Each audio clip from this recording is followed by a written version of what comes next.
Got to be aware of the inbounder here if you're Philly. It's off to Leonard, defended by Simmons. Is this the dagger? Is this really the fucking intro? You want to live it again, man? Toronto is won!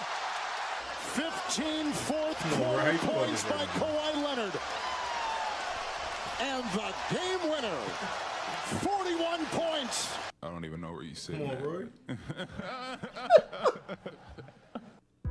We got Dame Dollar on the intro. Roy, come on, man. You can come back now. You can come back now. Come on, Roy, come back. Rory is no longer available to podcast at this time. Why not, man? He a hater, that's why. I will not have any affiliation to number 2. Who's number 2? You talking about Tron?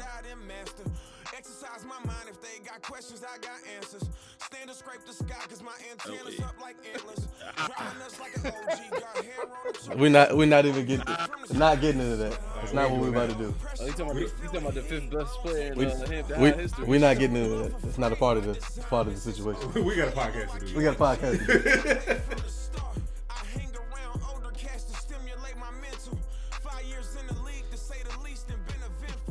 Oh, man. All right, welcome to the Council on the Clutch podcast number 18. We have the whole crew here today. We got Deon back in the house. Welcome back. Welcome back. Welcome back. What up? Jesus Christ. All right, we got Roy. Yo. Roy's under the weather and a little upset about Kawhi. And then we got S. Stop saying my name in the same sentence with that guy. Anyway, we got SP. Young Hefe Holmes. All right, we got Q. Greetings and salutations. All right, so we want to go ahead and start off with the NBA playoffs. So we're down to the conference finals. We got Milwaukee versus Toronto.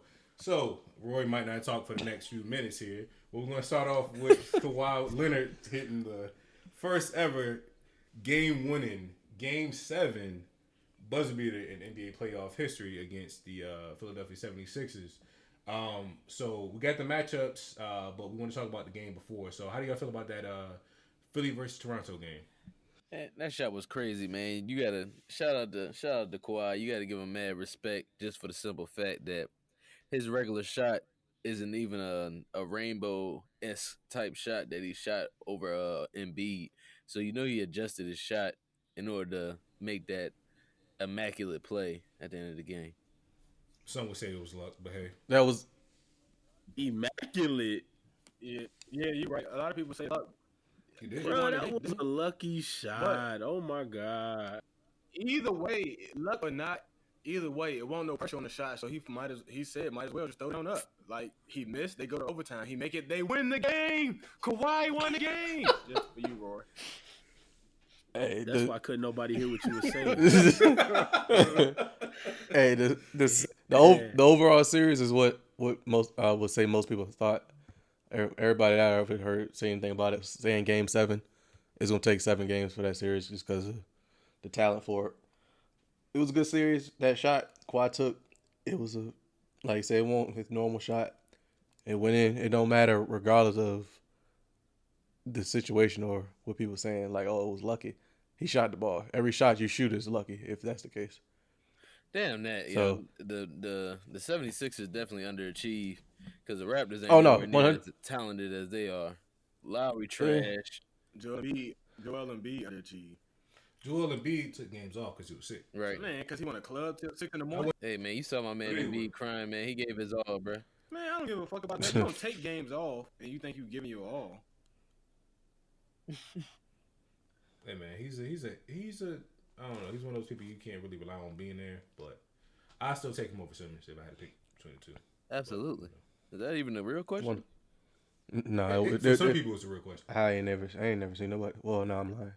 Some of them sportcasters do be saying that shit for some reason because they looking at I guess what they assume Ben Simmons can be compared to what he currently is. Nah, I ain't talking about projection. Yeah, I'm talking yeah. about what you can give me now. 'Cause Facts. Ben Simmons been in the league for 3 years and did not work in the jump shot 1 year. I was about to say he has the most That tells me delayed he don't really care. projection that hasn't been concluded yet of all time. Like he can still be a bust at this point. He's still in that category where if he play out like this, he can still end up being a bust, even though he might go out and still average 18, 9, and 5 or 6 or some shit like that. Yeah. For what he was supposed to be and what he could potentially be if he could shoot the damn ball, he could still technically be a bust. See, I think what's kind of helping him out is size and defense. Yeah, 100%. If he was an undersized, if he was a regular size point guard right now, yeah, they wouldn't be all on him right now like that. dudes like him are gonna have to they're gonna have to change the way the league looks at certain statistics. I feel like because Stay on the ground. My bad. because what you just said as far as with Simmons averaging, I mean, I can definitely see him averaging 18, 8, and 6 for his career, which is really good numbers. But like, how effective are you really? You know what I'm saying? When it comes down to what value do you add to the outcome being a win for your team? He hurts the team. Right. Because if Embiid getting double teamed and you got his ass lay out in the corner, you kick it to him, he ain't gonna shoot it. He gonna be like, So double teaming Embiid is the best thing to do with whoever guard Simmons, because you know he ain't gonna pull up because they already play off him anyway. yeah, he don't take no outside the paint shots. They give him that Draymond defense. They play him about 8 feet off. They daring you to shoot, and at least Draymond still shoot. Ben Simmons don't even attempt to shoot. What Jared Dudley said it still counts. They try to sweep it under the rug because he went out and balled out the next game, but the fact still remains. What he said was facts. 100%. Hey, Roy, you got something to say about the series? No? All Good? right, The so subscriber you're trying to reach is not available at the moment. Go blow True your that, nose. true all that. right, so Deon, like, man, I don't even care for real. Nah, care to add anything? Nah, Kawhi is that nigga. Then we got we already covered the Boston massacre that happened. Yeah, Greek freak. So I say on that one. Let's move over to the Western Conference. We got the right now currently we got the Warriors playing Portland right now. They're currently up, but did anyone watch that game 7 between Denver and Portland? Bits and Yeah, pieces. but not. McCollum balled out. Wasn't it? He did, man. He saved the team. Nah, I watched the game. I actually picked it up from like late second quarter. You can tell Damian Lillard was tired.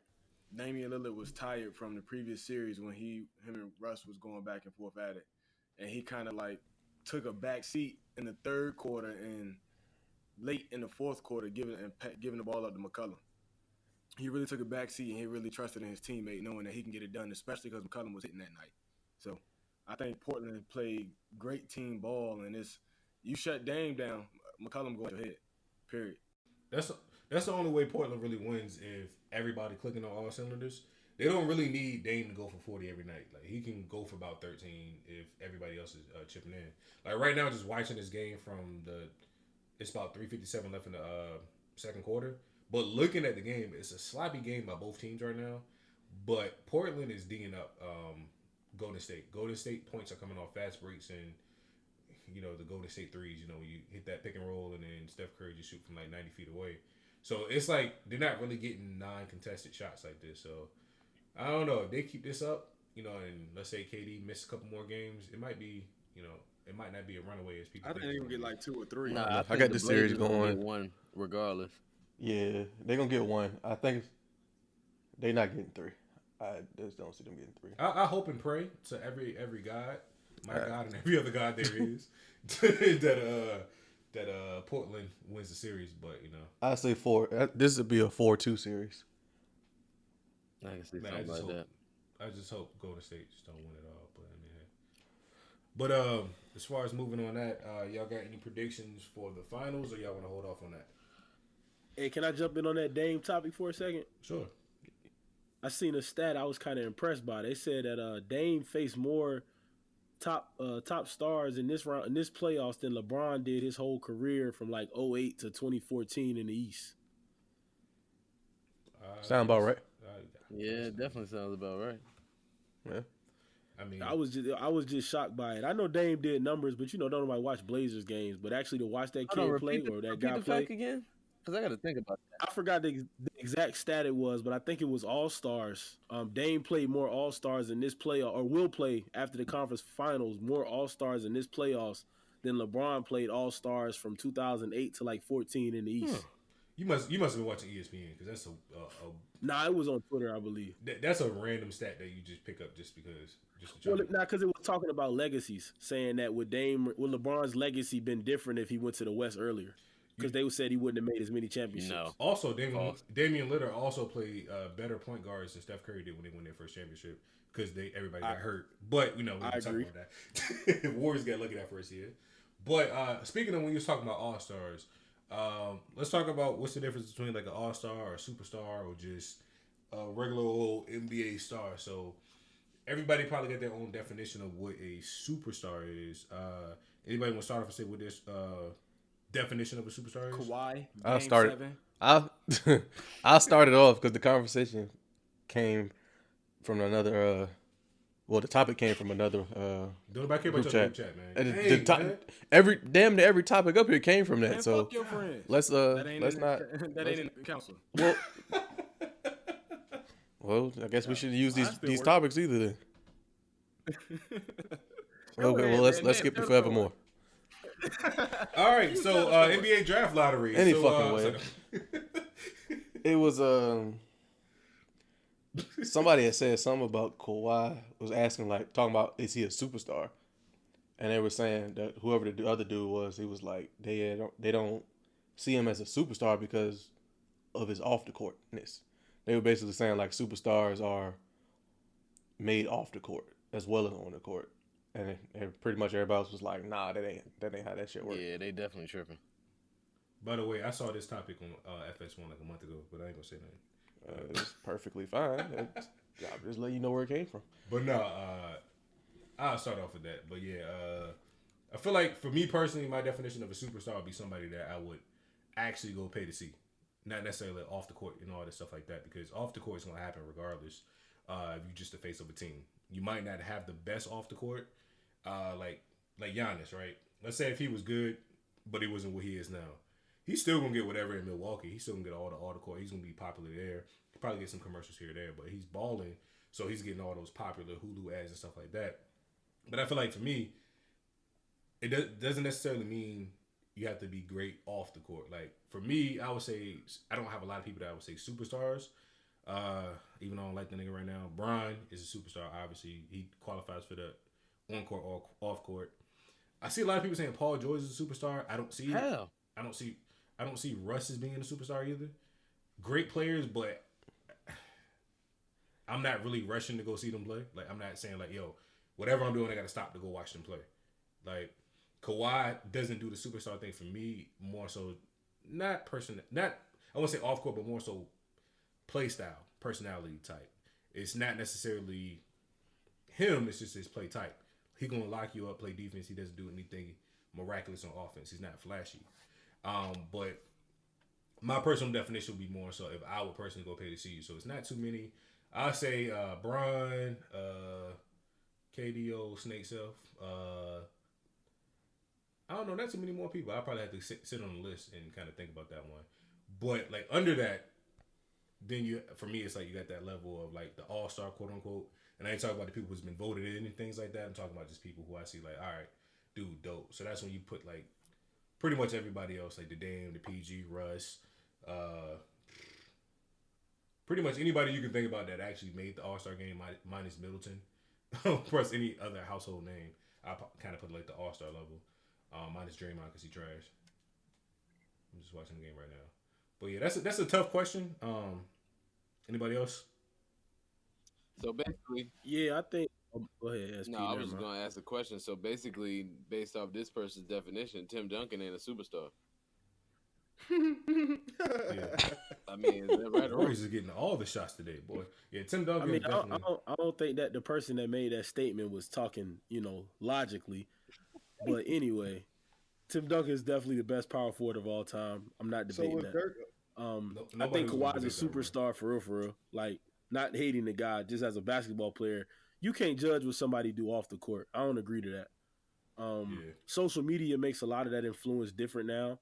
But back in the day, without social media, if you was a basketball star on the court, you was a star off the court just because of your game. So just because you're not on Instagram or you're not, out in the club and all that, don't make you not a superstar. Now, I think being out in the community and in the club can make you a megastar. That's why KD and LeBron are different, because they're out. Russ, he would be a megastar if he wasn't in a small market. Oklahoma City can only expand him but so much. The next guy that goes to New York, whether it be Kyrie or KD, their market and stock off the court is going to blow up just because of being in New York. Hell, like LeBron, yeah, he didn't make the playoffs, but I'm willing to bet his revenue and apparel streams almost tripled being in LA for a year. I mean, that's what happened because you trade teams, though. I mean, you switch teams, so people got to buy your new jersey. They got to buy your new jersey, but you also tapping into a new market. You got to think the Lakers is a national recognized brand. Just because, think about it in China. When Yao Ming went to the Rockets, international, sorry, but when Yao Ming went to the Rockets blew up because of Yao, but the Lakers blew up because they was playing Yao. Hey, that's a good point that you brought up, Rory, because and this isn't not related to LeBron, but it's actually related to D Wade, and I feel like this can kind of define the superstar versus all-star or star dilemma.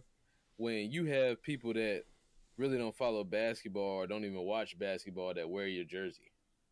So, like, when I was in Miami, you know what I'm saying, I saw, well, not to judge people, but I saw some people that had D Wade jerseys on that didn't particularly look like they follow NBA basketball. So they look like football fans? Yeah, see, senor. Okay. See. Hey, but that's a hype beast thing too, though. I mean, you see everybody else doing what going that, and the fact of exactly where you said you were in Miami. You were in Miami. So that's kind of different. Hey, like, I ain't even gonna front. I wanted a Ginobili jersey just because it looked cool. I swear to God. I ain't a Spurs fan. I'm good on that. So you got it depends. I mean, it was black, silver. It was basic, and Ginobili just looked cool on the jersey. But hey, waits for Roy to chime in. Now, I was actually going to bring up another point with SP. Stephon Marbury. That was about to be my next He probably got more basketball stock than anybody in the U.S. right now, other than LeBron and KD, international-wise. That man went over to China. They built a statue for him. Yeah. And they were selling his shoes and what was it, Stephen Barry's for like $20? The sweatpants and all that. But he took it over to China, rebranded. Yeah. Now Stephen Barry's not Stephen Barry's, but Stephon Marbury's brand is a legit international brand. Yeah, I remember he was taking shots at Jordan, like, yeah, we make our shoes in the same factory, but mine are actually properly priced for our youth. For our lower income families. Yeah. But I mean, that's a tough question though, as far as overall though. Yeah. It's all opinion based. Yeah.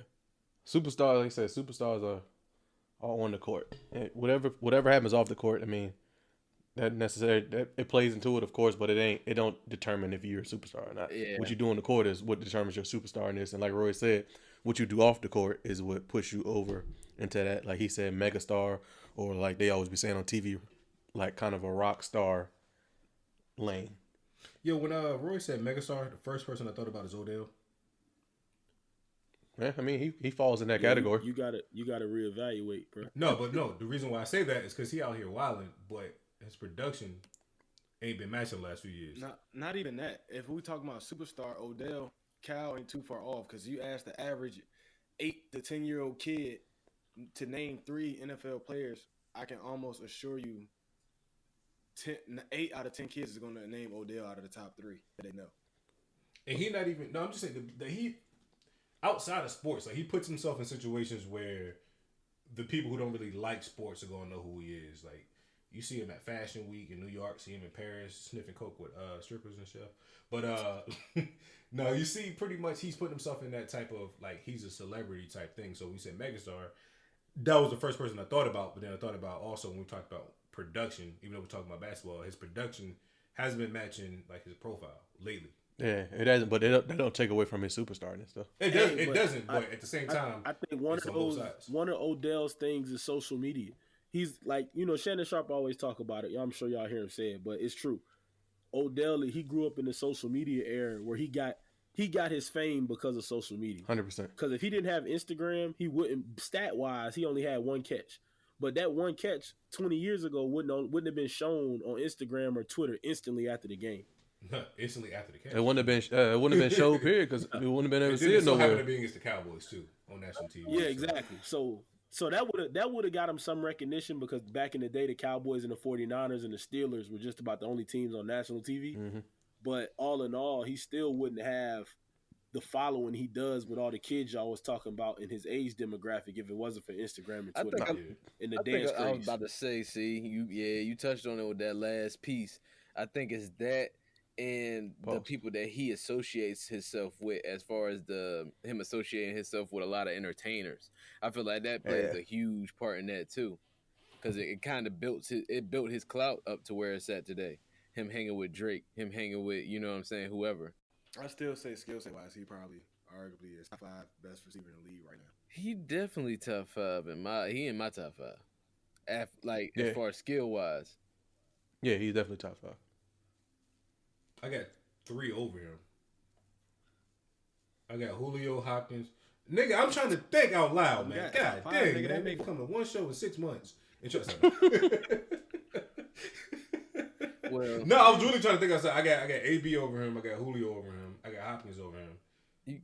And I don't know if I can put. That's about it. That's crazy. I got that same list. Yeah, like my exact same list. It should be everybody's list. Pretty much. It's everybody's list. Come in with some off the wall. Tim Duncan's on Rory list. This is true. He probably would be. Tim, what, on top 5 list? Top 5. He's top 5 receivers. NFL, right? Receivers. You said top 5 Tim receivers. Yeah.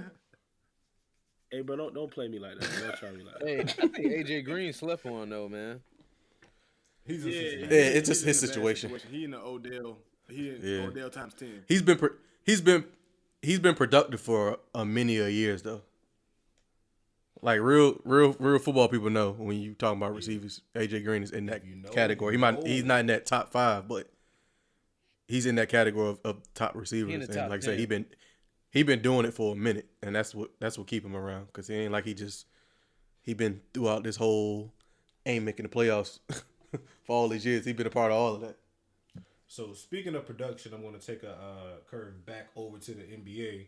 I want to talk about the lack of production the Knicks had that they thought they were going to get the number 1 pick. They take for Zion. They did not get Zion. So NBA draft lottery just happened right before we start recording. I'm going to run down the draft lottery real quick and get some opinions from y'all. Starting off, we got ironically. Just go 1 through 10. Starting off at 14, we have SP's Celtics. By the way of my Sacramento Kings. Okay, never mind. Let me my bad. Do your thing. Do what you do. Do what you do. We got the Miami Heat on 13, Hornets 12, Timberwolves 11. Then your top 10 for Quintavious. We got the Atlanta Hawks from Dallas. We got the Washington Wizards at 10. Atlanta Hawks again at 8 with their own pick. We got the Bulls at 7. Phoenix Suns at 6. The Cleveland Cavaliers, who I thought was going to go 1, at 5. We got that team in LA. That ain't the Clippers at 4. We got the Knicks at 3. We got the Grizzlies at 2 and the Pelicans at 1. How do y'all feel about that? The top, let's say the top 5. Y'all think any movement's gonna go on, or? Yeah, Pelicans giving that up for AD on the spot. The Pelicans about to make some big moves. I think so too. Who they giving it to? New York. They said the Pelicans gonna give up their number 1 pick for AD. For AD. I think he meant involving it with AD, involving it in the trade. It's gonna evolve into the Knicks getting the number 1 pick. Like they trade the pick to New York so they can get Zion, and somehow that involves Anthony all Davis. That, bull. Still don't mean a hell of beans. But they're trying to keep Anthony Davis though, so they ain't. I don't think they're trying to keep him. I think they just. I think more so they don't want to keep him. They just ain't want the Lakers to have him. Basically. That's basically what it is. Bro, what did they trade? What they trade that number 1 pick for LeBron? Nigga, who that? The Lakers would be stupid. But that'd be stupid to take. But hey, the Lakers, man, see how they running right now. Yeah, that ain't gonna happen. They be the most pettiest of petty moves of all time. Yeah, that ain't gonna happen. send LeBron to New Orleans, and LeBron is going to somehow finesse his way to another team before the day is over. Trust me, LeBron will not be playing for New Orleans. Nah, hell no. It would definitely be some power moves. Chris Paul is going to get hit on that line. NFL, I would say NFL, NBA, PA. No, all that's gonna happen is somehow it's gonna magically get voided by the No, commission. what's going to happen? He will somehow end up back in Cleveland. He gonna fuck around and retire. Retire for a year, come back, and then somehow his rights are owned by the NBA, and they can just select the team, put it on. And they move him to the team in Las Vegas. Shoot, what you got on anything, Q? Any opinions on this? I wish we'd have got a top 3, but I mean, kind of is what it is. Well, y'all not trying to get Zion, so does it really matter? Nah, I was the top 3 picks. I would have took any of the top 3. We could use all 3 of those individuals. So, Roy, your team has nothing to do with this, but you got any opinions on it? I think the Lakers going to trade that number 4 pick to New Orleans, send AD, and they're going to send probably Zoe or Kuz with that number 4 pick, and then they're going to send AD and Drew Holiday to the Lakers. They'll be stupid if they get rid of Kuzma, but hey, I'm not a Lakers fan. Yeah, I'm not either. Hey, you heard when Shay Sharp said that? No, I actually didn't. I just kind of was thinking about it when I saw the 4th pick. Word. I haven't watched First Take this week, so did he say that? Yeah, something like that. Okay, my bad. But look, somebody, I seen a tweet though. They said LeBron went to the Lakers to ruin the franchise so he could buy the team from Genie, because his net worth is more than Genie Buss's right now. Right. What kind of woke shit is that? I'm about to say stay woke. It makes It sense. sounds crazy, but with Magic leaving all of a sudden, LeBron go mess the franchise up for 2-3 years. Him and Magic could go in there and buy that thing from Genie, because the Buss family don't own nothing but the Lakers. But why would why he would do she that? sell it to him? No, Hypothetically, not even that. He'll tarnish a legacy that he built since he was in high school. no, he won't. LeBron. No, he his said- legacy is Yeah, cement. Yeah, he is said- LeBron, dog. Look, everybody already got their opinion on LeBron. LeBron can win 5 straight championships, and he's still not gonna be better than Jordan to some people. LeBron Yeah, can so win he don't every care no MVP. more. Yeah, And he could not make the playoffs for the rest of his career. His legacy can And- still be cemented. Yeah, his shit is still set. He yeah, good. like people who don't like LeBron right now ain't gonna like him. Just anything he do. So it's he good. Nah, I don't think Jeannie. The way it seemed that she petty, I don't think she'll sell it to him though. She not gonna sell the team. Period. She's not gonna sell it because old girl and old boy, the Rambus, Yeah. nope, don't do it. She's like, okay, they said don't do it. Yeah, she's not gonna sell it just because of the how long the team been in her family. All I'm saying is, That's an interesting thought though. hey, conspiracy theories work sometimes. Well, I tell you, it's gonna be an interesting free agency. July 1 is gonna be very, very interesting. And it's all gonna probably be based off the draft too. Yeah, we can Like, finally we get see how they Kyrie draft. off the books. God damn. You need a cigarette, bro. But nothing for Oh, him. man. Shit. That's what Yeah, fucked it up. Hey, y'all gonna be all right. Y'all was good without him, so Hey, hey, y'all still got Scary Terry, man. He said he trying to get up out of there too. Nah, Though. we need him to stay. See, and that kind of That comment was kind of like, damn. yeah. like, But I mean, I feel Like- bruh, then his comment after the last game was I'm one of the best guards in the league. it's like, all right, Paul Pierce. Like, ironically, Paul Pierce is talking right now on the screen. he out here sounding like Paul Pierce and shit now. like he been pressing the envelope ever since our season was over, technically. So, Did he even do anything this year? huh? Did he even do anything this year? Nah, he came off the bench, but he obviously wasn't as effective. You're not getting as many minutes, not as many shots. You know what I'm saying? It's like he's holding on to what he did last year in the playoffs. And then this year comes and he doesn't do anything, but then he's still kind of holding on. I mean, you got the Kyrie factor though. Well, I did this in the playoffs last year, and it's like, nah, nigga, you. Unpopular No. opinion. I wouldn't be against trading Jason Tatum. But see, the thing is, he done played so bad in these playoffs that he done plummeted his damn stock value. That was for the real shit. That was for y'all whole team. Everybody like that. Y'all, if y'all would have traded people last year after the playoffs, y'all would have been a lot better off because everybody. Jalen actually played pretty decent in these I mean, playoffs. Well, He I'm saying shot- like as he far as shot- him, his shot is Tatum. improved. Like, know what I'm saying? He's taking steps forward. Tatum's only taking steps back, literally. Yeah. in the perception of, you know what I'm saying, his skill set and his game now, based off of his No, I'm saying performance this year. I'm saying as far as like making a trade, like everybody, all of them last year were like real high up as far as like people's hype on them. Like Tatum, Brown, Rozier, all of them, they all had that hype, even Smart. Yeah, But that was y'all didn't make artificially them. built though, because everybody had to rise to the occasion because Kyrie was at. Yeah, that's what I'm saying. If y'all would have made moves then, it would have been good. But then y'all come into this season and, like you said, ain't nobody produced really, but Brown. Now it's like, do we really want Tatum? Like, do we really want Rozier type situation? I can't fault Danny Ainge for that because he wanted to see how it was going to work. However, I can fault that motherfucker for not trading him about 21 months ago, like Sterling Perry said. Now he listened to me, we wouldn't be in this You predicament. about to fucking crew. You got a direct contact with him though? Huh? Do you have a direct contact to him? Nah, but I'm gonna tag him. I'm gonna tag him in this. He can't listen to you then, man. I'm a tag. Got to slide in the DMs, tag him in a picture and comment. Nah, I might leave him alone, man. He just had that heart attack. He need to chill out. Yeah. One angry black fan is not gonna make him upset. I don't know, man. That might be the straw to break the camel's back. You ain't even supposed to like us, nigga. Ah! This guy. Hey, go ahead, man. Oh man, look, man. Chill. Deon? Nevertheless.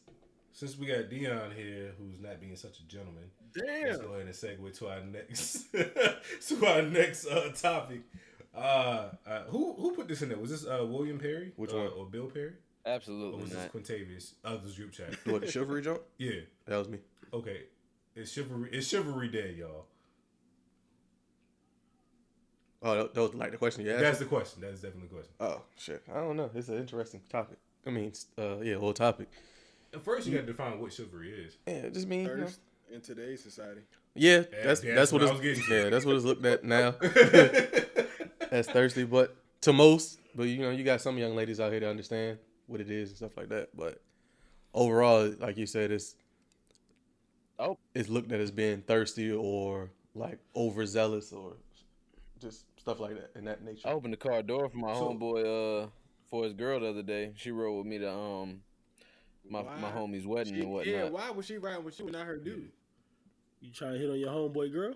See, Because he was in the wedding, so he was already the way that the location of the wedding and where all of us live. It was about an hour and a half. He's stumbling. Hey, that's that multicultural stuff. It was about 90 minutes away. I wasn't going until the day of the wedding, and she wasn't trying to go that night because she wasn't in the actual wedding, but he was on the groom side. So she asked to catch a ride with me when I left that next day instead of. She got to eat that L, bro. Nah, Yeah, but I'm with you, SP. I open car doors for everybody but my sisters because I feel like that's awkward. Hey, Like- me too, Kyle. First off, my my sisters, sisters- y'all listening, y'all hideous. I don't know how any man deals with y'all. Cecilia and Andre, if y'all listen, it's anonymous. Stop. But yeah, I mean, for me, I think chivalry is not necessarily dead. It's just not taught anymore, which kind of contradicts the whole statement. I feel like, for one, women have to be accepting of it for it to happen. Number one. Like because I open car doors, I open regular doors. I hold your seat out at dinner. I don't sit down, so you sit down at dinner. I do all the things that you're taught as a young man to do when you're on a date. Humble now, brag. if women are accepting of that, Basically, he anybody listen just to put this his I'm application talking out there. about. Low-key. low key. Anybody, Hey, Roy, I know you heard him. anyway, it's up to the woman to accept that. So if, let's say we walking on the street, right? As a gentleman, you're supposed to walk on the street side. So if I try to nicely budge you over to the inside, are you accepting of that? If you're not accepting to that, I tried. So at that point, do I continue, right? So I feel like it's not dead. It's more so like when dudes try to apply it, are women necessarily accepting to it? Some girls would be like, oh yeah, I appreciate that, but I got it. Or, The thing I see most of the time is not that, like, when you on dates and like when you with somebody, they don't have an issue with it. Is the issue is coming when they're single and you single, you trying to get I at don't them. even think that's the issue. And that's when that thirst part comes up when people say, "Oh, he thirsty" and stuff like that. No, opening the door is not thirsty, man. Dog. If I make eye contact with you and we in the store, I'm not. No, I'm not talking about opening opening the door. Open the door is the simple stuff that most people don't say thank you to, and that should be pissing me off. But that's not. No, my thing is, if I make eye contact with you and I hold the door for you, if you don't say thank you, I'm cussing at you in my mind. Yeah, most definitely. Because. Go ahead, Deon. No, I was getting ready to say before we get too far off what Q just said. He said something about if people like in a relationship or they're together on a date, then it's accepted, and if it's two people that's single, it's kind of like that's when you seem thirsty. Nah, what I think is if a female not checking for the dude, whether he being chivalrous or not, it's gonna be like, F this, why is you doing all this? But if it's a nigga that she trying to get his attention and he doing all of that, she like, oh, he being real chivalrous. I'm gonna go ahead and open up the cookie bank for him. As Deon would say, with them jeans. On top of that, Deon, What y'all laughing at? because I think I knew somebody was. Hey, as soon as I released it, Pause again. Yo, we about to do. We about to start a tally, yo. We about to start a weekly tally of how many times SP done. Go ahead. We need a bell. Every time we say some wild shit, just hit the bell. Bing. Man, yeah, we gotta get a bell. But you know what I'm saying, to go on with that, as far as, you know what I'm saying, the woman being accepting if she's checking for the dude, you have girls out here playing whole games.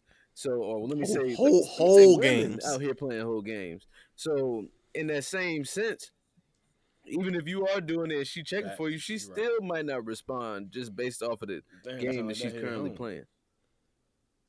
And I'm gonna hop off that soapbox because. Yeah, that was personal.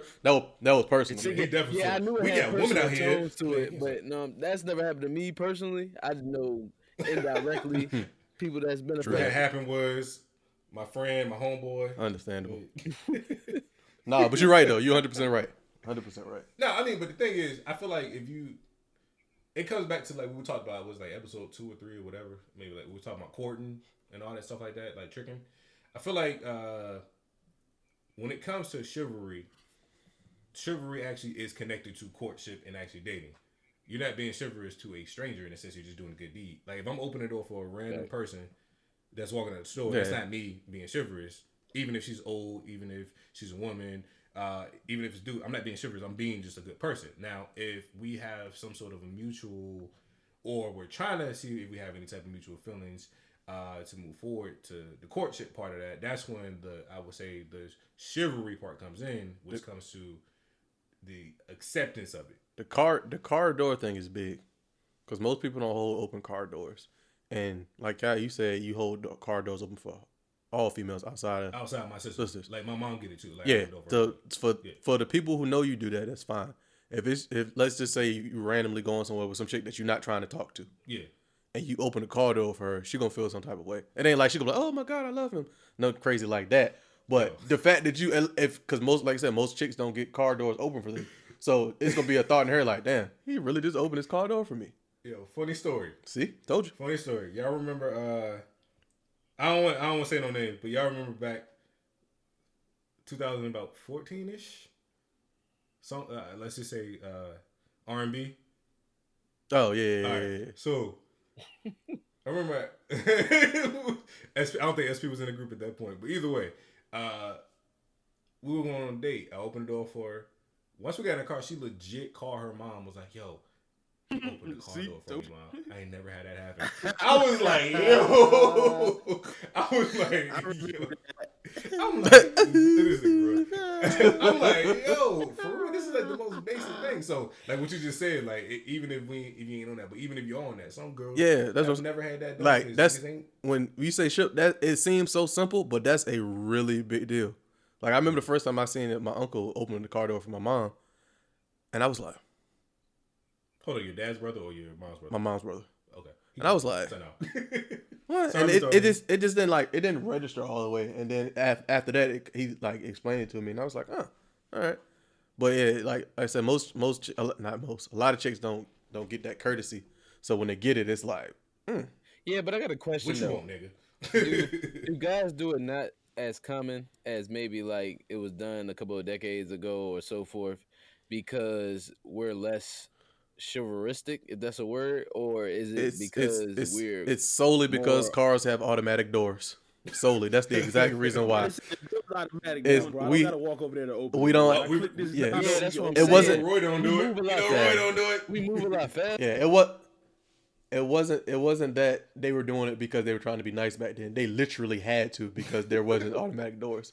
People They had to sit Yeah. inside the car, lean over. Yeah, people forget that a lot, and they go off of, he opened the car door for me, this, that, and the third. It's because they had to, and then it just kind of carried. Well, my point was more or less that we move our day-to-day life is a lot faster than it was even 10 years ago. You know what I'm saying? Like, people are constantly on the move. Like, Let's be real. Let's be realistic. Let's be realistic. Let's be realistic. In the movie, what y'all talking about, I don't know how many people seen the movie A Bronx Tale, but they told the character C if he unlocked the girl's door and walked around the car, if she didn't lean over and unlock it, she wasn't the one for him. true. How many of these people in our generation actually deserve this? I ain't going there. Like, how many really deserve it? This one, y'all hit me up with y'all over It'd be there. the married niggas that always be trying to talk. No, but for real though. Like, deserve That's what? Hold enough on, for all of Deon us deserve single what? guys, man. Like getting That's car it. doors He open don't for care him? about because this, man. most times, like, Hold on, is that D? like, Is that that's your a question? we can add that next week. How many girls? No, I'm asking like how many girls deserve to get their car doors open for them? I mean, in theory, we would say 100% of them, but how many? No, actually Oh yeah, my girlfriend. She What's the- deserves to get her car door open what's for the her. principle? I mean, what's like the ruling of like you don't deserve it? No, I don't know. I just wanted to make sure I put that in there. Yeah. That's all. Cal, Yeah. don't even do it. Don't do it, Cal. Don't do it. You said what? Yeah, What makes the I premise? hear where you going. You said what makes the premise on whether they deserve it or not? No, I That mean, might be I'm not even gonna give you a rude or bad answer. I'm just saying, like, No, go ahead. Yeah, like Cal, good job. what's a gauge? Because you say who deserves it? Because to me, literally, and- everybody starts off with an empty slate. Until you prove me otherwise, you got an empty slate. So I go with that 100%. Just like as a person, like if I just meet you, we cool until yeah, you do Prove something otherwise. where I'm thinking like I can't really bang with you. At that point, everybody starts with that empty slate. So I feel like to answer your question, how many deserves, it will be everybody until proven otherwise. yeah, everybody does deserve it on both sides of the spectrum. However, what is to be done in return? Like if somebody treating you, So chivalry ain't. Yeah, it's to not- me personally, chivalry is not to have anything in return. Yeah, it's not like I do a good deed, I need a good deed done back to All me. right, check type. this out. It's not a 1-for-1 situation. So check this out with chivalry, right? Y'all remember back in the day where you see the dudes take their jacket off, put it over the puddle, so the woman can walk on the puddle. Yeah, All right, Maybe I've we're never not seen that old happen in enough real life. I think that was just a movie thing. Yeah, but still, Deon sound like he be the nigga that be like, "Yo, so what you about to do for me?" Like, it's more about doing the good deed, not necessarily about trying to get anything in return. no, not necessarily more about what you do for me, but if you keep giving, eventually at some point, But as a But you'll So be here's able, the thing, you'll as be a able to man, notice though- that though. You'll be able to notice outside of quote unquote being chivalrous or giving good deeds if she's not doing other things like, oh, this might not be the person for me because not that, oh, she don't lean over and open the door for me back in the day. dog, because right now You'll be able to notice that she's just not that type of person. Yeah, doors now are automatic, so I don't expect you to lean over. Especially, I don't really talk to very very large girls to be able to reach over to the other side to open my door. So my thing is, I feel like Deon is kind of hitting on a different topic of like what you get in return, because at the end of the day, all right, to kind of answer that, perfect example, you go to the double doors, right? If I open that first door for you, I'm not really expecting you to open that second door, but if you do it, I ain't gonna be like, what you do that for? you got to open it, but at least hold it open so Yeah. I can walk behind you. That's all. Yeah, that's what I mean. Like little stuff like that. I mean, you'll get that in return. But if she just flat out stand there with her arms folded, waiting for you to open up the second door, might be a problem. You know, that. No, I'm talking more so on a smaller scale, like I just said, or like you just hit on. If I open the first door, like going to Wawa got double doors. If I hold the first one open, god damn it, if I'm walking in behind you, you meet the first door. At least hold it open once you already get in, so I can at least come through. Yeah, Or most you people rather- do that for the most part in general. people that look like your president. with don't do that- it, but No, with that double Ooh. door, I've Let me see. always seen the double door situation. Now holding one door and somebody leaning back and saying, "Oh, thanks." Now that happens all the time. Or not saying thank you, that happens all the time. But when it comes to like 2 doors. I've never been in a situation where I walk through one door, or I hold the door open for one person, and they walk through, and then they walk through and let the door go in my face. Hey, Q seemed like the nigga that if you don't say nothing, he'll like tramp and just keep moving. Call her excuses and No, shit. that's more so what I was referring to when I meant something in return. Not nothing major, especially not when you're trying to actually court somebody. Hey, we don't know about you, Trying to Deon. court, We got asked. Nigga, I'm at the crib with my family upstairs asleep. That's why we got to ask, because you say what you want to say, because you already got your life set up. Niggas like me and Sterling out here. And we you're a reflection of the podcast. And we also known you for some years now, so Yeah. don't act like just been you your whole life. I mean, And we also had that. it was me when it counted. And we also had. Look, and we also had that whole episode when people was getting mad and you pulled the R. Kelly out on them. It was just like, Wait. Don't ever reference me for him. Was he got going on in the news right now? Hey man, didn't they dismiss his case because he can't read or something like that? Separate the artist from the music. Anyway, anybody got anything else to add on that? Yeah, Chivalry ain't dead.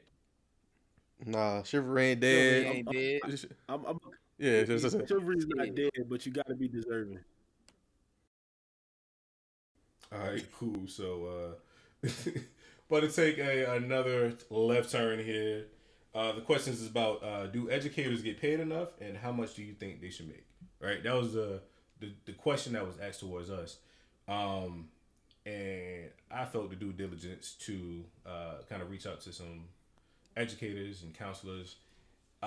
Personally, kind of asking a few questions. I had about 7 questions. I'm not going to read them all because I don't like reading out loud.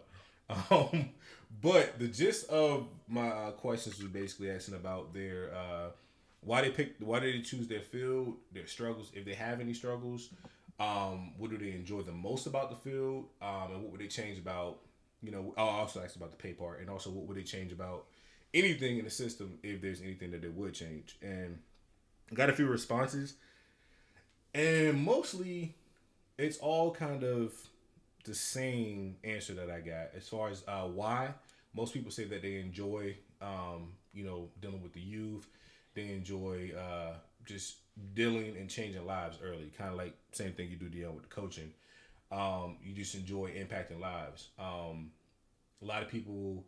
The second question about kind of asking more so about the struggles. A lot of people, the struggle was lack of support from the staff. Basically saying like the administration was just not there for certain things that they need. Also, a lot of things about parents not really being a part of the situation. They kind of expect the teachers to do everything. Like essentially, they want the teachers to raise their kids. Like certain things that parents should be doing, they want teachers to do it. Also, the funding of it. So a lot of teachers are using their own money, and not really getting compensated back for it. What was the next question that I had? Oh, the pay part. That was the big part of, I guess, the question that we was posed. I got a lot of varying answers. The lowest I've seen was like 60,000. Then I had one that said 6 figures. So it's kind of like a nice range in between that. And I had one person who said that they are properly paid because they didn't really get the degree in that field. They're just working in it. But if they got their degree, they definitely would want more pay. I learned a lot about stuff that's going on right now. About teachers. Like, did y'all know that y'all can't fail students anymore?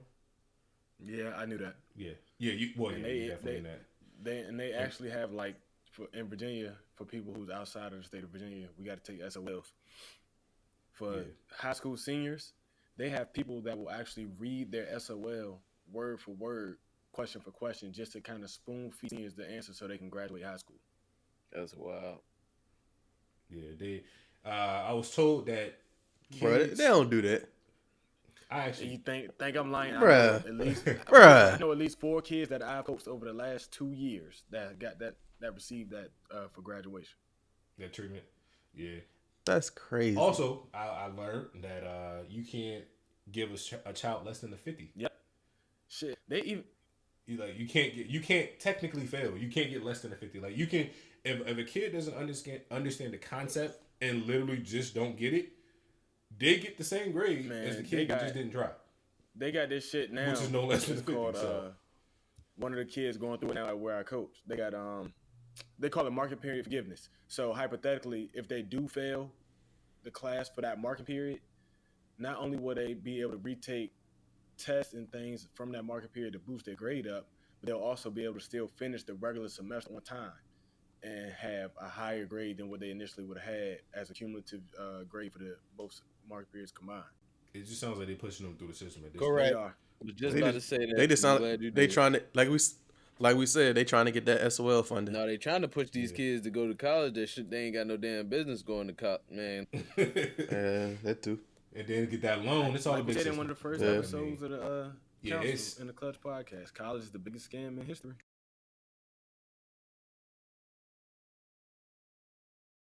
No, we were saying the NCAA is the biggest. NCAA. biggest Yeah. pimps in In the game. Pimps in America. Yeah. But yeah, it like all the answers that I got were pretty relative as far as like how teachers felt. They felt like they love their job.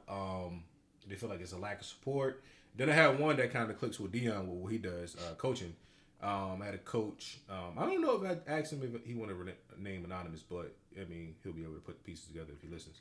Got a track coach who actually coaches a field event, and he's a PE teacher also. So he was telling me that his class is about 45, 50 students.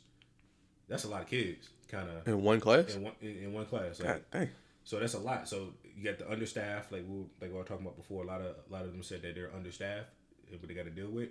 But also, he was saying like the city approached him like, "Yo, could you teach this event for the whole entire city?" Mind you, this event needs equipment, and with this equipment, costs money. So you're not giving him any extra pay. You want him to teach the whole entire city how to do this event, and you're not really compensating him more. So he was like one of the more lower end. Like he was like, "Hey man, I think 60 would be straight, like for what I do." Yeah. So he wasn't asking for anything crazy, but he also talked about like the lack of support and the funding for what you're trying to get him to do. He didn't even complain about, hey, I mean, if I'm gonna coach the whole city, give me some more money. It's more so like, I mean, hey, I do it, but you know, where's the funding for it? So it seems like everything kind of boiled down to the lack of support with the faculty, and then a lot of it seems like it comes from the top as far as from the government. So they cutting left and right with education budget. Shit, they cutting with everything. Yeah, pretty much. But what's y'all take on that? Shoot, the craziest thing I be seeing, my bad, but it's on topic, but it's off topic. Teachers still be having to apply for grants on their own, Yeah. even outside of what the government already has allotted as funding, because it don't be enough for them to do what they need half the time. Yeah, most teachers actually have part-time jobs in the summertime because a lot of them don't get paid during the summer. 60%. Yeah, my mom, she worked part time. She a speech therapist, but she worked part time doing the same stuff in the off season too. Wasn't the school year out. Off season, this boy definitely mid-season mode, boy. Yeah, I was In the last 3 years, 60% of teachers have had to work a They second still job. doing schoolwork. I ain't gonna front though. I know my mom when she pushing 30 years in the school system. I do her taxes, and boy, listen. I don't think she need a raise, but I think the teachers' pay, it needs to be improved because of the amount of time outside of school what they do. Mm-hmm. Yep. Yeah, like because if you were to look at a teacher's salary per se, they're working like 60 to 80 hours a week total in a 7-day time period. Yeah, they might only give you 8 hours a day at the school building, but they giving you another 3-4 at home. The good ones are. So you should compensate them for that. And that's not counting what they come out of pocket with. Like Rory, your mom is a speech therapist, and Maya's a speech therapist, and Erica is the head counselor at Phoenix. So that's not counting the stuff they come out of pocket with, the notebooks and the things they use to keep their students engaged and trying to help them learn on a different scale that they won't get in the class. And the crazy part is, if you not, so my mom, she worked part-time, so she can write some of her supplies off a little differently. But if you don't have a part-time job that you're an independent contractor, the government only gives you $250 in tax deductions for school supplies. Bro, you could spend $250 on pens and paper. By accident. Yeah, 100%. Because my mama got a whole shed, bro, in the back at the crib. I moved all the stuff, I know. Yeah, appreciate that. And I definitely wasn't there. Full of school supplies. And I'm like, yo, like this, like I said, she 30 years in, but still, it's just the fact that you got all that supplies and you can't throw them away because you need them every year because they ain't got the funding for the kids to develop. The government don't give a damn about these kids learning anymore. Point blank, period. That's the point. About 30, 40 years ago, education was important and it was needed because they needed to educate these people to work in these industries. Factories. Exactly. To help make the country some money. They don't need that shit no more. We got offshoring. We got all these other stuff. So what they need is these kids, like I said, who don't had no business being in college to continue to get pushed into college because that's the thing in our student society loans. at this, I mean, for the last 20, 30 years to force them to go to college because you have to go to college. You know you have to go. That's the only way you can be successful and have $100,000 in debt. Bro, I read an article that said, I can't remember what generation this is, that's 65 plus senior citizens. I think how the hell do 65 and older have over $100 million in student loan debt? Explain that to me. How does that work? Because they all went to PWIs. So no, let me stop. But that's what I'm basically saying is, bro, like you alluded to earlier, it's all a system. Like they basically just pushing these people through so we can have this federal loan debt so they can find a way to pay Social Security. So I don't know about that. Because it's realistically, bro. It's no reason for school to cost as much as it does. There is no reason. We don't even have one of the better educations like globally. To add insult to injury, we paying for a subpar education, but I'm sure we probably paying more money than most countries in the world. And it's like y'all, they know the system is you go to school, you get your loans, and you get a job to pay your loans back. Everybody know that's how it works. And it's like, why aren't we doing anything to stop that? Why aren't we doing anything to lower the prices of schools? Lower the prices of how much school costs so people can afford to go to college and not have to worry about paying $20,000, $30,000, $40,000, $50,000, $60,000 after they graduate. It's not the education that's important, bro. Yeah, it's the money that's coming in that's just important. Always. So how do y'all feel about, I think if teachers, because I see a lot of times like a lot of teachers aren't really giving their all because of the pay. Y'all think if teachers get paid more that they'll actually start, well, for the ones, a lot of teachers do a great job. I feel like if teachers got paid, I feel like if teachers got paid more, I always thought this, I didn't really realize that how it worked growing up, but I always felt like if you're a teacher, you go through your undergrad, you get your undergrad in whatever. I feel like all teachers should have masters in what they teach. I feel like you should be able to go to school and get your master's in teaching, but the master's program branches out to all the different subjects. But overall, you'll have a master's in teaching in math or science or whatever the case may be because you need to know what you're teaching. See, and I was brought up. I always thought that, like you said, teachers had degrees, and then I come to find out certain teachers didn't go to school to be teachers. They just decided to be teachers because they didn't know what else to do. But then now, from what I'm hearing, you have to actually go to school and get your degree to be a teacher. I kind of feel what you're saying. You can still be a substitute teacher without. Well, yeah, subs is different, but I'm talking about like full time. But I feel like. I was about to say, to answer your question, Cal, this is how I think that if you were to change the compensation package for teachers over time and long term, this is how I feel like it would change. What it would do is it would increase the prestige that being a teacher carries.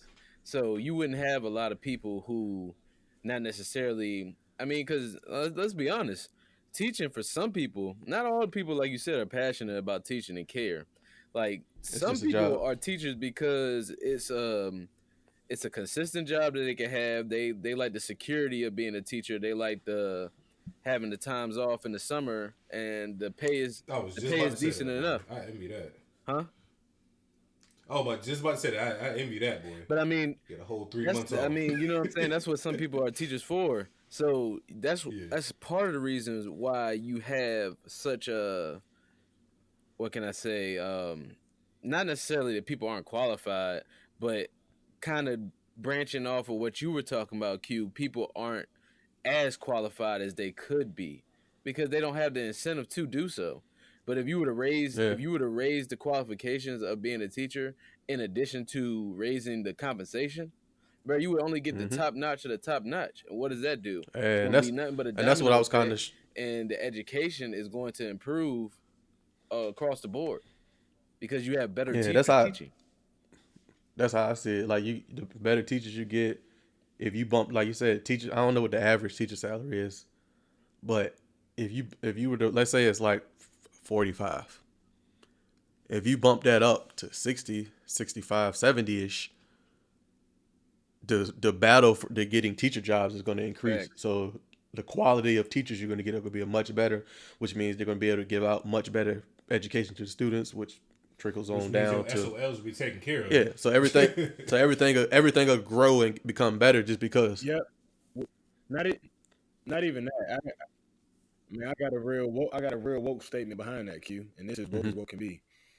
You pay those teachers the numbers that you just named, and you get the better quality of teachers, then you will have, in my opinion, less criminals in the world because now they have somebody that cared. I'm sure that'll help. What you're saying, Deon? Yeah, that'll help. I feel like that would because at the end of the day, the students are with the teachers a lot of times more than they with the parents. Mm-hmm. Yeah, you got somebody that actually cares and show these kids. Then, in my opinion, I feel like you pay teachers more, pay cops less. I wouldn't reach that far. No, because then you're going to have them cops out there who mad about their job. Yeah, because half of them a lot of cops are already mad about their job as is. So I don't. Yeah, so we won't need to cut their money then. To kind of go off of what Deon was just saying, you don't pay more to someone and then take from the other, because then we're gonna get the same situation just in a different aspect. So you pay the people for what they do.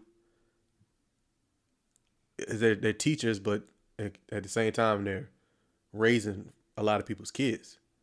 Because like you said, you with them 5 days a week for 8 hours, 9 hours, however long you're in school.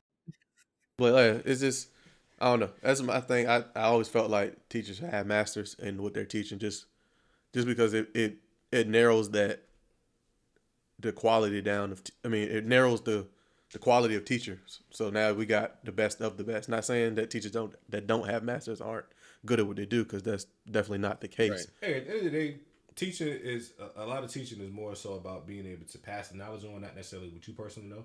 Yeah, but still, I feel like if you don't know what you're teaching, then But again, going to get your master's in teaching, they're going to teach you how to teach and not how to just know what you know. So it's you going to get school, you're kind of getting training. They're going to teach you the fundamentals and what being a teacher is about. Like, because there's literally, I took classes, bro, where I think I talked about it before with y'all, how you learn that, okay, there are 7 different ways that children learn. And these are the different ways. Mm-hmm. And these are the tactics that you can assist children who learn in this way to maximize their learning capability or capacity. A lot of people don't know that, Isn't that in the bachelor's class? Huh?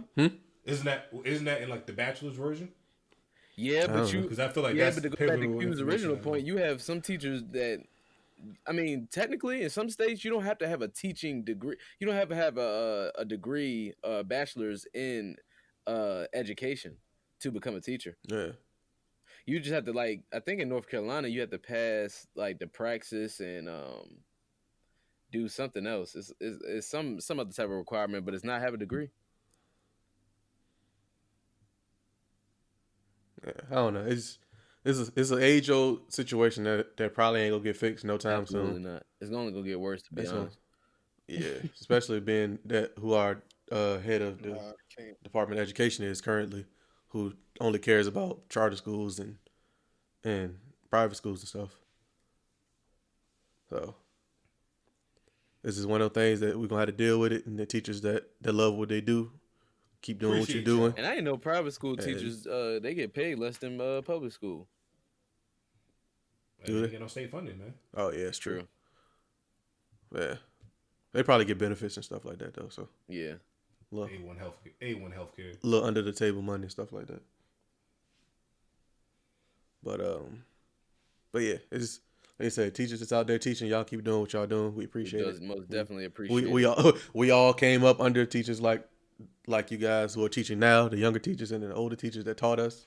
We 100% appreciate what y'all out here doing. Keep doing what y'all doing and educating the youth and trying to help build a better tomorrow, as the cliche goes. That boy sounds like Quentin P. Walker, the politician boy for city council. Hey, chill. Chill. All right. He definitely was trying to put his bid in right Definitely, here. bro, I'm chilling. Let's make a greater future for our children. Chilling. Educators educate. Make Hampton great again. Chill, but they really can't fail kids now? Nah. Nope. Damn. You can't get no less than a 50 though. That's crazy. That's what's wrong with the world. Everybody's soft, you gotta, man. You got to see what it's Definitely like to do. fail early. You You gotta If feel you don't know, it is to then get you hit don't in the know. mouth so you know not to get hit in the mouth again. That's also true. Shoot. It's also very true. But as far as for that, we'll be back. We better go pay some bills. Cha-ching. Here's Humphreys again. Pass is picked off by Deon. Trippin' got that special sauce. My diamonds stay wetter than balls, nigga. It's disrespect from here on out. I hope it offends you. So Deon, you're not gonna introduce your Oh. segment? It was choppy. It was choppy. But contrary to what Arsenal just said, it ain't gonna be no disrespect in this segment. It's about Forevermore's Barber Lounge. Shout out to the council for letting me get my little drop in. One of the questions was posed to me by Sterling. He asked, why did I start the barbershop, or why did I want my own shop? And it kind of spills over into everything we was just talking about. As far as helping the community. Realistically, the main reason I'm starting my barbershop is because I be at track practice and track meets, and I be missing prime hours when people be trying to get haircuts, and that's what keep my lights on. But in retrospect, the main reason I'm probably starting a barbershop is to help the community. It allows me to coach on the regular, and on top of that, it allows me to give a second chance to people who feel like they won't have one. Those that are graduating high school and don't know what's going on in the world, I got an avenue for them to come get work. Those that are in college and they drop out of college or flunk out of college or just can't financially afford college, it's an avenue for them to get work. And for those that have had a hiccup in life and had to go sit down in the corner somewhere, when they come home, it's another avenue for them to start life over again when they feel like they had nothing to keep giving. Without judgment. What about what?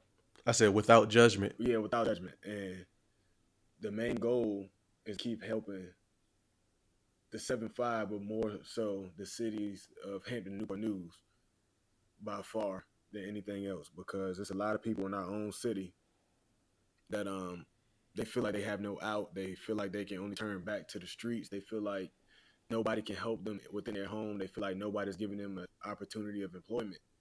My door is always going to be open to the people that feel like they can't, because where everybody else keeps telling them they can't, I tell them they can, and come on. As long as you ain't in there on no bullshit, I got you. That's why I started Forevermore. That boy out there So when is the official first day of business? This is like a soft opening. Like I said, it's track. We have regionals this week, so it'll probably be the week coming off Memorial Weekend. I have like an official grand opening week where I'll be having everybody coming through and giving a whole bunch of promos and shit like that. Stuff like that. Tell the people where you're going to be located at. Located, those that don't know, I'm in Peninsula Town Center. That's in Hampton, Virginia. Merchant Lane, Google that. And when you Google Merchant Lane, Peninsula Town Center, it'll come up. You'll see Sushi King and you'll see Phoenix Salon. My shop is actually a sub shop inside of Phoenix Salon. Good deal. He right beside Sushi King for everybody that's from around here that know what Sushi King is. He had the joint right there, and make your way in from there. When you walk in, take a right, and then walk down about halfway down the hallway looking. Once you walk in, just be like, "Hey, yo, Deon," and then go from there. Don't do that. Like, here. But nah, definitely a nice spot in there. I see you doing big things, and it's been interesting watching your growth. No homo, no sappy stuff going on. But yeah, like knowing you coming up from the whole time to now is you've grown up into a better person. That 30 for 30 coming out. Yeah, listen, if y'all only knew. Clippers to, well, from if y'all only knew, but real shit though. You doing good shit, and it's a good thing, especially for what you're doing for the community. Because we know how you feel about the 7-5. That's what I'm giving this. Hey, all I'm gonna say, 3 years ago, I wouldn't have pictured this from Deon. Nah, hell no. Me neither. And that's only 3 years. Hey man, so imagine what it was don't say yourself about short. 10 You've years been ago. doing stuff for the community. All these kids, you know, help go to school, win these. Not the community. Not the community part. We ain't talking about the community part. We're talking about the personal part. Oh, yeah. We were talking about I was just expanding off of the community. You opening up the shop and helping the community. I was saying that's been going on. Oh yeah, most definitely. Oh yeah, I appreciate that. I was just talking about the father, husband, business owner Deon. Yeah, that Deon man. It had to come someday. Well, I don't know about the business part, but yeah, like you said, it had to come someday because I was one of those people that needed a second chance that I wasn't getting, so I had to create my own chance. I'm not crying. Y'all crying. So. Yeah, like, who cutting onions in here? Somebody cutting onions in here. Go to the shop. It's a nice spot. I actually went in there today and got a little shaping of the afro and the taper. Still holding on strong with the hair. Oh, he got shade. Oh shade. Yeah, right. Okay, SP. I just make sure I want the other one that took that as a direct personal shot.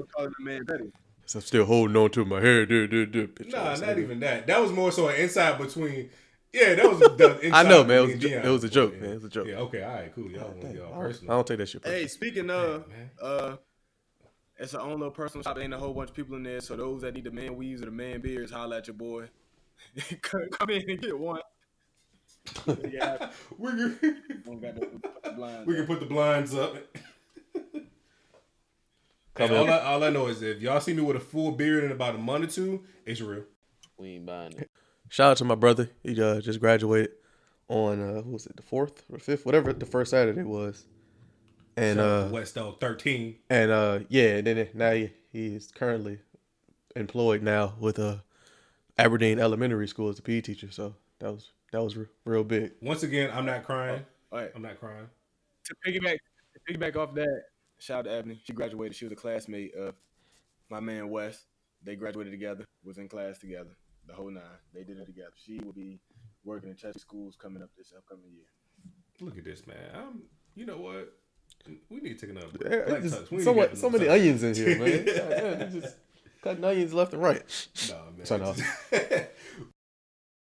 And to move on from the personal sappy stuff to something a little more regular mainstream. We're gonna talk about basically NFL. We talk about the NFL. We could talk about the NBA and how they differ as far as how they treat their players. We all know the NBA is kind of more of a fun league per se, where they allow their players a lot more freedom, and we all know how the NFL is. They get down with that whole basically slave mentality as far as y'all gonna do, we the owners, y'all do what we say. It ain't no real wiggle room. What we say goes type situation. So the question I was asked basically is just, should the NFL give players freedoms as the NBA does? And how do y'all feel as far as the differences between NBA players and their freedoms compared to NFL players and their freedoms? I'll start that off. That's a vague question, but I kind of put it in the ballpark of more so asking, I can't even form it in my mind. But my thing, to answer the question that was presented, I think it's more so the way the leagues are organized and also the visibility aspect of it. NBA, you see the players, you see their faces. It's only 15 of them on the squad. The NBA is more so of an international game. basketball is actually more of a fun, free-flowing game. It's just the sports are different.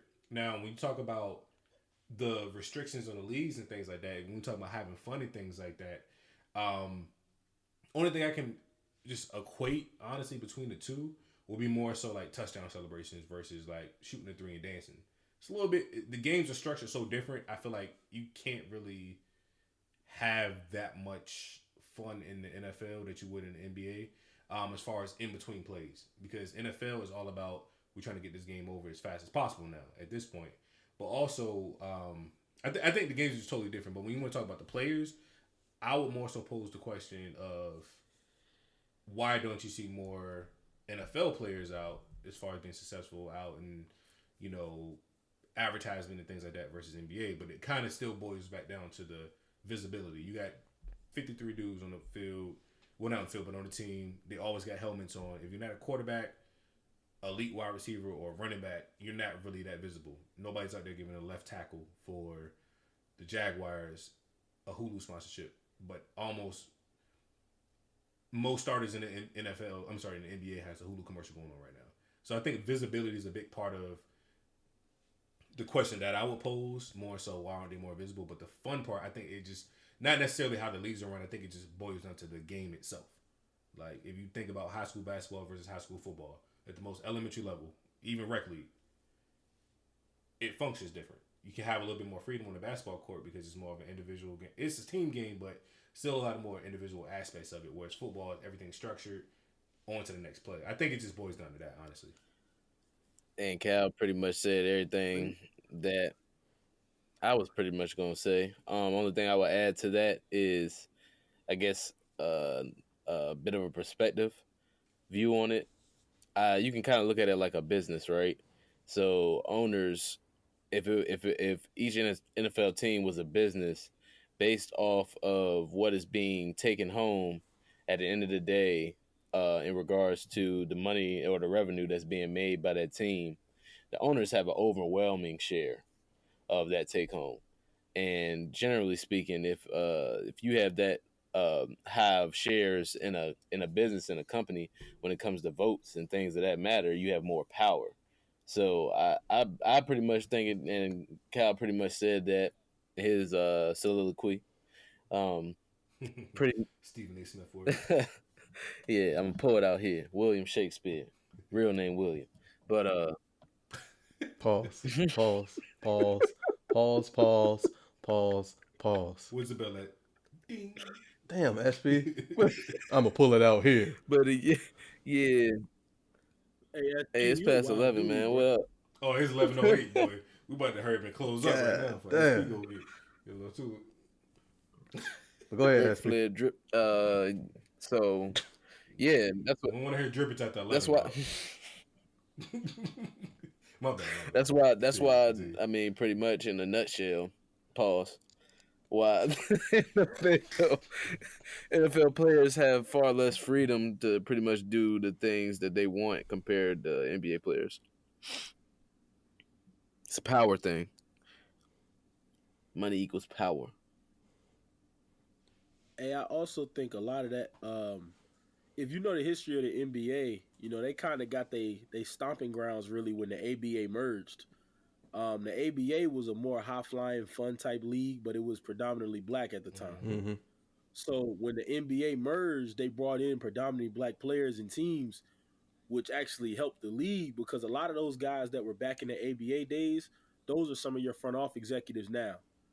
The NFL, on the other hand, has always been predominantly white at certain positions, which those are also the positions that a lot of ownerships deem smarter than others, like, say, quarterback, for instance. Back in the day, black guy couldn't play quarterback or center because they weren't smart enough.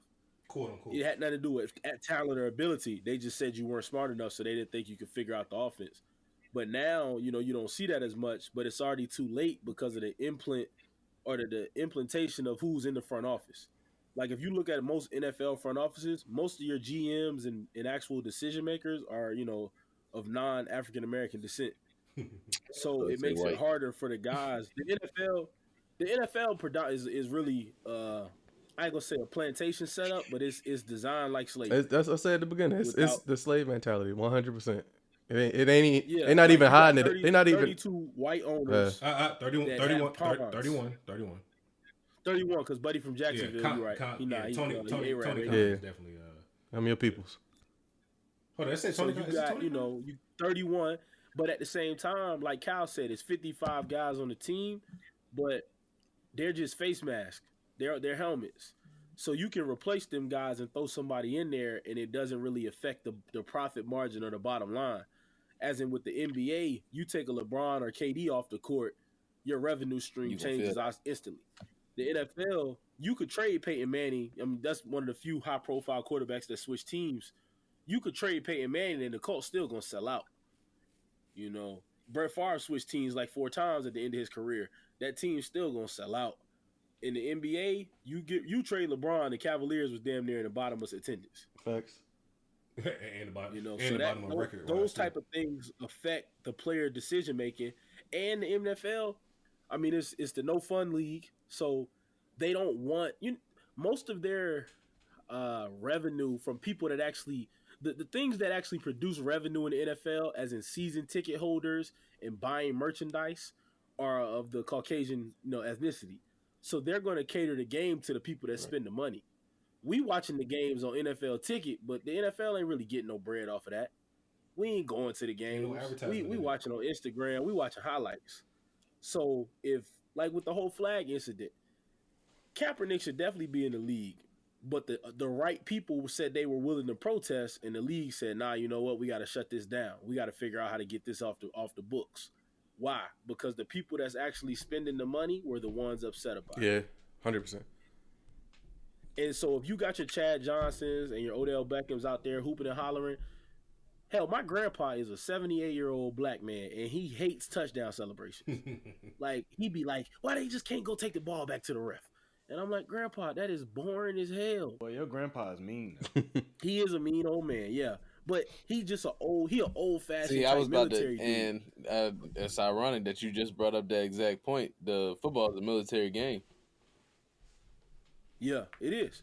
Because from the military I hate to say football players are warriors and all that because it's definitely not being militant. But the game back in the day was played by a lot of military personnel. Yeah, a lot of them will. Army and Navy been playing drafted by the NFL and the actual. Army and Navy have been playing each other for the last 140 years. Yeah, exactly. So it kind of goes hand in hand as with your fan base. The people that are really watching it, they're used to structure. They're used to the organization.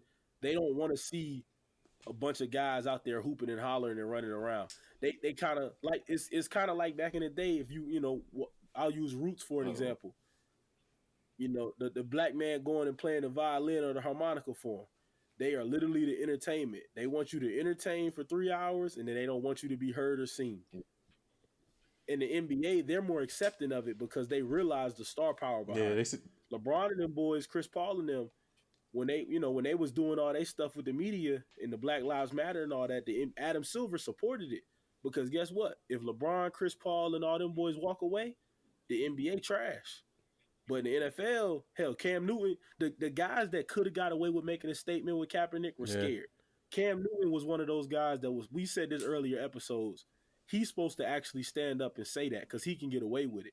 Aaron Rodgers said something, but he told the line, but he still made a comment about it. Tom Brady stood with his teammates, but he didn't make a public comment. Tom Brady had a "Make America Great Again" hat in his locker, and took it out 3 weeks later after people started talking about it. So, but I can't knock him for his who he voted for. But at the same time, he still stood arm in arm with his teammates, knowing what it was representing. He was right over there behind him. He didn't take a knee, but he had his arm up. F-word, Tom Brady.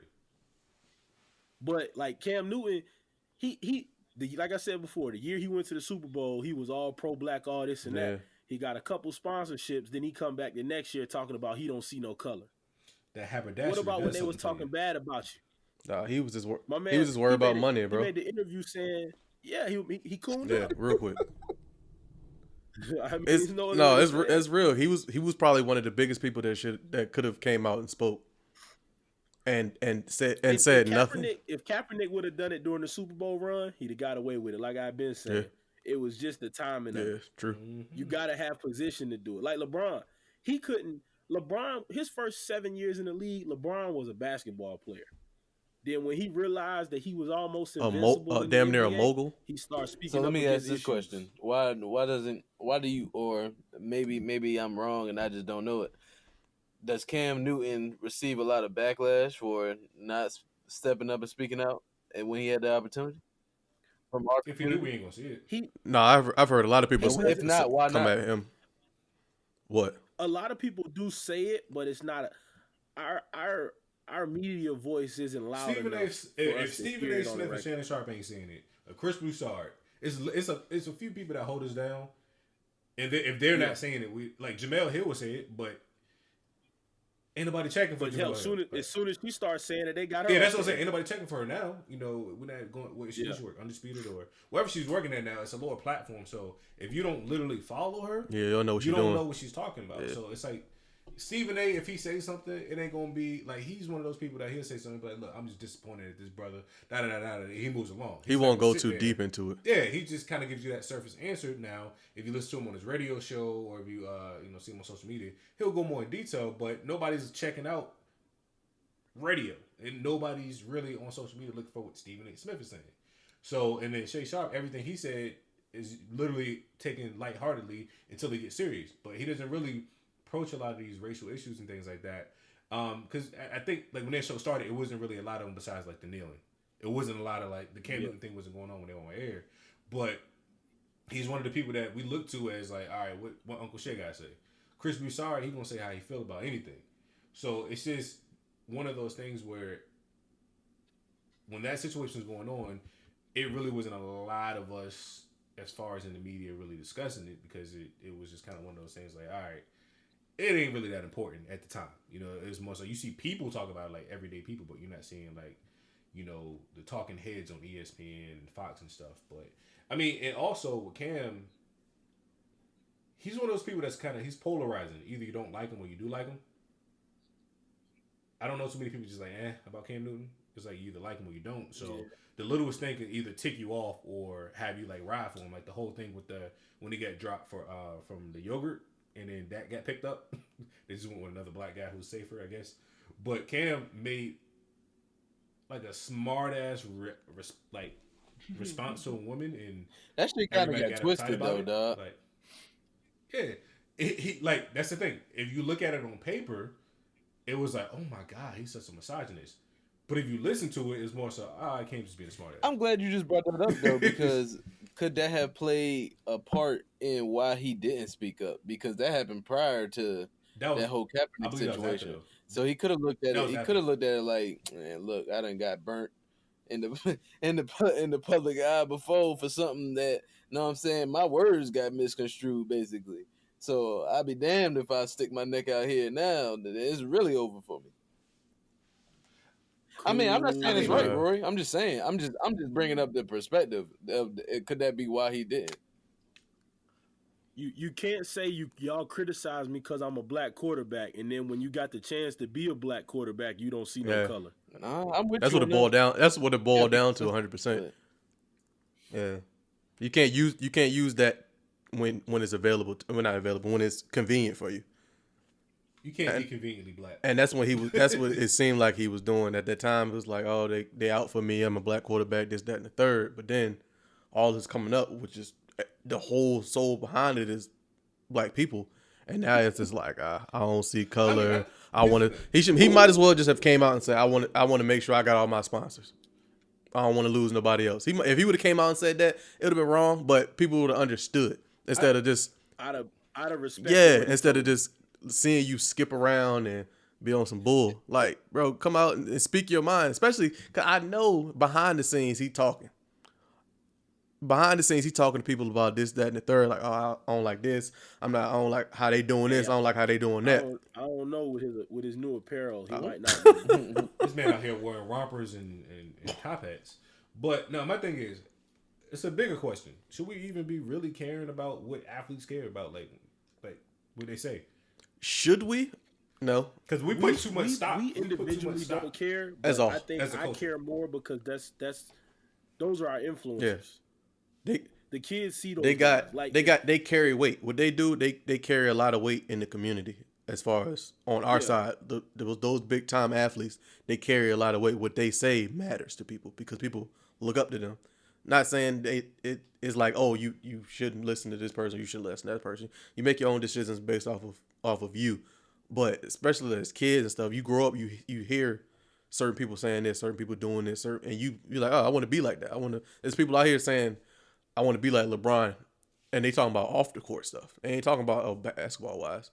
So they see a lot of that stuff, and they want to emulate that. So when you see guys not speaking on social issues, like big social issues, especially like to that magnitude, it's kind of like,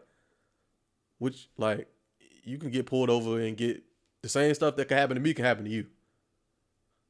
Because in a perfect world, I wish the Counsel in the Clutch podcast had 2 million followers.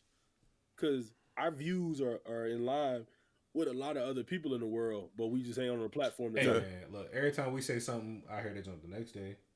And other podcasts. Joseph. Joe Budden podcast. And also just on TV, like our sports takes are literally the same thing on like what's happening right now. It's crazy, but at some point we'll get some support. But yeah. Never mind. But let's go over and kill Joe Budden. I show up for 2 podcasts. I won't gonna say that. But yeah, I don't know. It's an interesting type of situation. Yeah. But as far as what Cam go, but at the end of the day, it ain't got nothing to do with me. That's his decision, his money. He do whatever he want to do. It is what it is. But those type of situations, it'd be nice to hear from the people in the league where the incident is going on that it affects.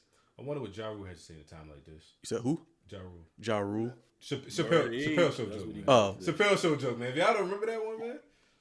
No, it wasn't Chappelle Show. It was actually a stand-up for Chappelle.